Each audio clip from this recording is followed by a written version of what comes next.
So please. Okay, thank you very much. First of all, most um, amazing discussion which has happened today. I congratulate the organizers, our UNESCO Category 2 Center, IRIS, of course, leading the way in terms of science and technology business incubators. And then the ECO Science Foundation is playing a very important role in terms of bringing all the ECO countries together and also giving us the guidance how small and medium enterprises, the small and medium companies, the new businesses, how they are coming and how they are coping. Let me start the synthesis, first of all, from the level of the countries. And going from, let's start with China, the excellent example which Professor Chen has given us, the survey which has come forward. That survey really highlights that there are some very important findings, and not only for this pandemic, in terms of the overall resilience from the point of view of nurturing businesses, for creating jobs, for empowering the science and technology parks. The smaller they are, the more recent they are, the greater the challenges they have. And very importantly, there are two very important factors which we learn. The first one is labor, and the second one is rent. Two very important inputs for any of the related technology related businesses. So that's a very important conclusion. And how do we actually tailor the packages for supporting these SMEs during and after the COVID? So very important. So Chinese experience is certainly an experience which can be considered by many other nations. For me, very important take-home message is how do we link industry with the university and the financial institutions together. But that's where the role of the governments is very important. And that brings me to the example from our dear colleague, Professor Suleiman, the president of the Malaysian Industry Government Group for Higher Technology, MITE, which works directly under the office of the Prime Minister. So this is very important observation, first of all, that despite the change of political governments, the change of the Prime Ministers, the country is continuing supporting SMEs. And SMEs play a very important role in the overall financial aspects, the GDP of Malaysia, and how do we support them.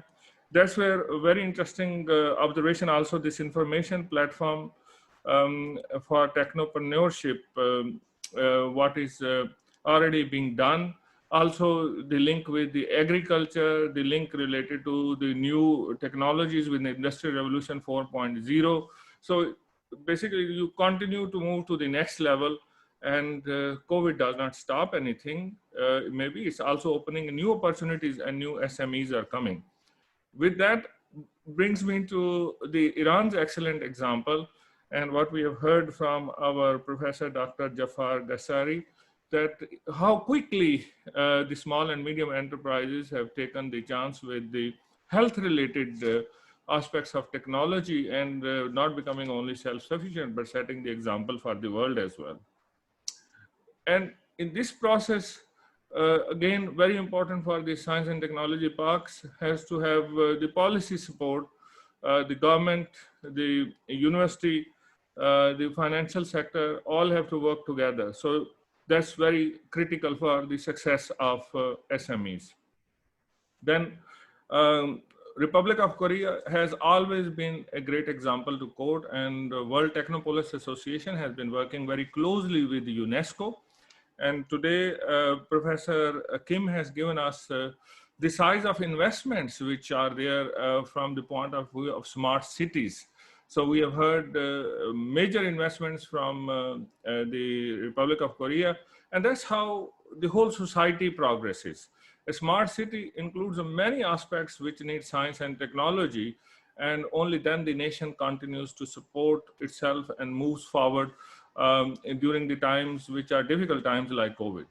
Now, let me bring this to the level of UNESCO family.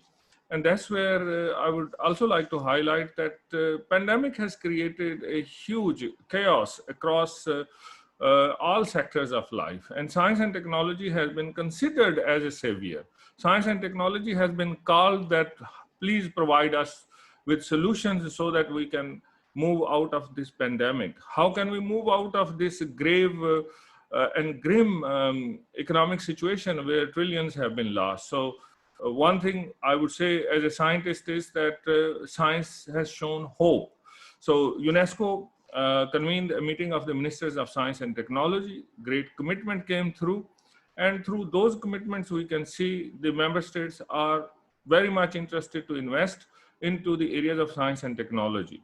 And science incubation, science technology parks can play a very, very important role in during the COVID and building back better effort.